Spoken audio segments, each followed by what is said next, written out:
नमस्कार मंडळी, आज आपण करणार आहोत चटपटीत असा चिवडा. त्यासाठी आपल्याला लागणार आहे भाजके पोहे 2 किलो. ते चाळून घ्यायचे आहेत. शेंगदाणे, फुटाणे डाळ, खोबरं, कढीपत्ता, ठेचलेलं लसूण, जिरे, मोहरी, चिवडा मसाला हे सगळं आपण तयारी करून घेतलेली आहे. आता हे भाजके पोहे पहिल्यांदा आपल्याला चाळून घ्यायचे आहेत. या पद्धतीने पूर्ण सर्व चिवडा आपण हा चाळलेला आहे.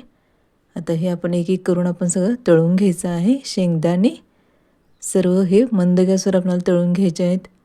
शेंगदाणे, फुटाणे डाळ डायरेक्ट आपण ते भाजके पोह्यांमध्ये टाकून घ्यायचे आहे.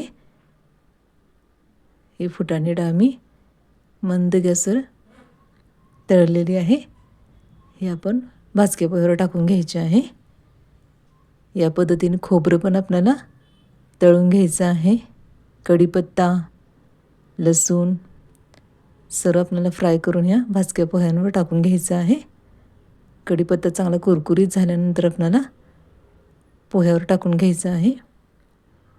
आता जिरे मोहरी टाकलेले आहेत फोडणीसाठी. त्याच्यामध्येच आपल्याला ठेचलेलं लसूण टाकायचं आहे. लसूण भरपूर घालायचं, म्हणजे टेस्ट खूप छान येते चिवड्याला. या पद्धतीने आता हे लसूण आपण टाकून घेतलेलं आहे. आता याच तेलामध्ये आपण गॅस बंद करायचा आहे आणि नंतरच त्याच्यामध्ये लाल तिखट, मीठ, पिठी साखर हे सर्व टाकून घ्यायचं आहे. गॅस पूर्ण आपण बंद केलेला आहे. हळद या पद्धतीने सर्व मिक्स करून आपण ह्या पोह्यावर ओतून घेणार आहोत. आणि याच्यामध्ये आपण जो चिवडा मसाला घेतलेला होता तो याच्यामध्ये टाकून घ्यायचा आहे. तेलामध्ये हा चिवडा मसाला टाकून घेतलेला होता. जे तेल कडवलेलं होतं, कडवून थंड केलेल्या तेलामध्ये आपण हा चिवडा मसाला टाकून घेतलेला आहे. आणि हे आपण या भाजक्या पोह्यावर टाकून घेणार आहोत. मस्त मिक्स करायचा. तयार आहे आपला हा मस्त भाजक्या पोह्यांचा चटपटीत असा तिखट चिवडा.